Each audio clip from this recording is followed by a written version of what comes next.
Hey, what's up everyone? Casey here with Talk Nintendo Podcast, and this is going to be a review of Where's Waldo for the NES. Now, this was an overdue bet from E3 when I lost to Perry in our prediction special. Like I said, it's a little overdue, but life's been a little crazy with the move. As you can see, I'm not in my normal spot here, but we're going to be poking a little bit of fun here at Bethesda and Where's Waldo on NES, so it is an all good fun. But without further ado, let's get into the review. The early 90s were a magical time for video games, as dang near everything under the sun got its own game. This included the McDonald's-themed game entitled MC Kids, and even the Domino's famous mascot, the Noid, got his own game as well. So when the fine folks at THQ wanted Waldo to make his debut on the NES, they called up the only people fit for the job.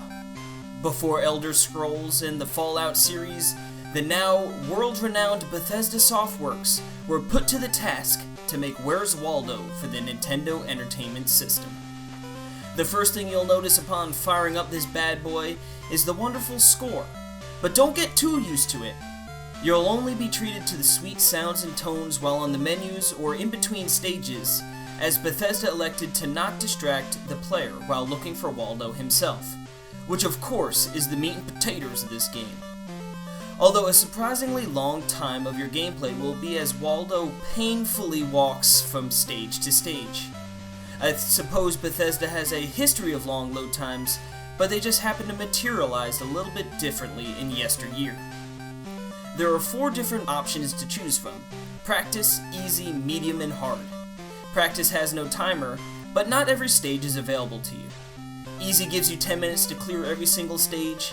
Medium and hard continue to reduce that time allotted to complete the game, but also make the stages bigger, requiring the player to scroll left and right to reveal the rest of the stage. The goal is to pass through the 8 levels of the game to get Waldo to the moon. Yes, that is the goal, to get Waldo to the moon. Now, most stages work the same way, just trying to locate Waldo among the massive pixels thrown together. But there are 2 different stages that take different approaches.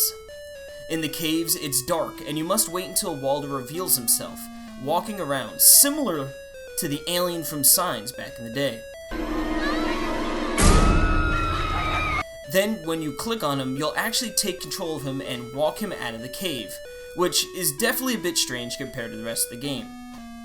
In the subway, there's a big maze of tracks where you must snag Waldo and his glasses while avoiding a wizard as he teleports around the stage. There really isn't too much to Where's Waldo. With Lackluster Graphics, all the stages are just a collection of small pixels, which really doesn't even hold a candle to what Bethesda is producing nowadays. Part of the enjoyment of finding Waldo in the books were the interesting pieces of art while trying to find him. In the NES counterpart, it's just boring to look at, and with the lack of soundtrack during the stages, it makes it even more monotonous. Although, Where's Waldo was able to do one thing right, a thing that many of Bethesda's games today can't claim, and that is that there aren't a ton of bugs littered everywhere.